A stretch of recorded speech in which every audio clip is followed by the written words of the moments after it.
Hey, selamat datang di Lembar Kenangan Channel, channel tentang perjalanan hidup tokoh dan artis dalam dan luar negeri.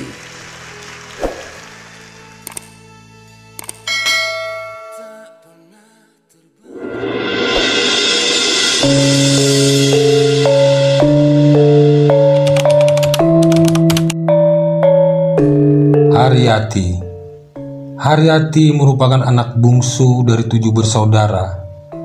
Putri Kanjeng Pangeran Kusumodyo, Bupati Ponorogo periode 1916 sampai 1926. Dia adalah mantan penari istana sekaligus staf sekretaris negara bidang kesenian.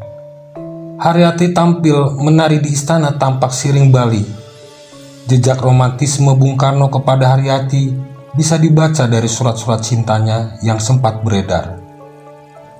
Namun demikian, kedekatan Haryati hampir bersamaan dengan drama Naoko di Jepang.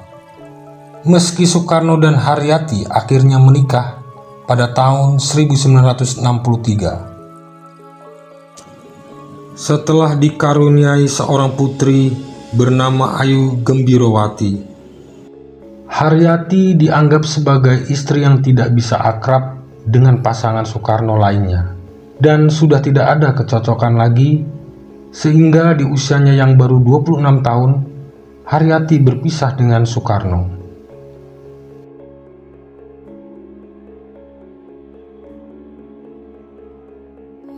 Yurike Sanger. Presiden Soekarno pertama kali bertemu dengan Yurike Sanger pada tahun 1963. Gadis Manado ini pelajar berusia 19 tahun yang saat itu anggota Bhinneka Tunggal Ika yang sedang mengikuti acara di Istana Negara. Pertemuan itu rupanya langsung menarik perhatian Soekarno. Perhatian ekstra diberikan sang presiden kepada gadis muda itu, mulai dari diajak bicara, duduk berdampingan, sampai diantar pulang ke rumahnya. Singkat waktu, Bung Karno menyatakan perasaannya dan menyampaikan ingin menikah dengan sang pujaan hati.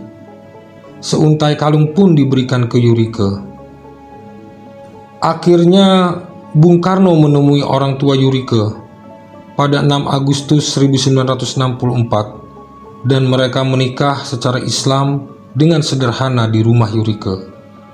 Namun, kondisi Soekarno pada 1967 yang secara de facto dimakzulkan sebagai presiden berdampak pada kehidupan pribadi. Soekarno yang saat itu sudah menjadi tahanan rumah di Wisma Yoso membuat hubungan yang baru saja dibina harus diputus.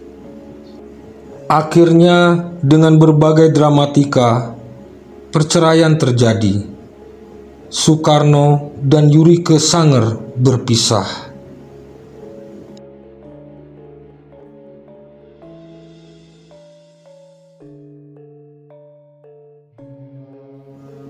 Heldy Jafar.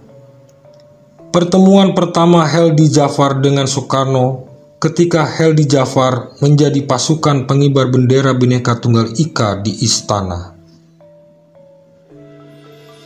Meskipun jarak usia yang sangat jauh, hal tersebut tidak membuat Heldy Jafar enggan untuk menerima pinangan sang Presiden Soekarno. Menikah tahun 1966, gadis Kutai itu masih berusia 18 tahun dan usia Soekarno pada saat itu 65 tahun. Sayangnya, pernikahan mereka tidak berlangsung lama, hanya bertahan 2 tahun. Karena Soekarno menjadi tahanan di Wisma Yaso, Jalan Gatot Subroto. Sama halnya dengan Yurike Sanger, Soekarno meminta 2 istri belianya ini untuk bercerai.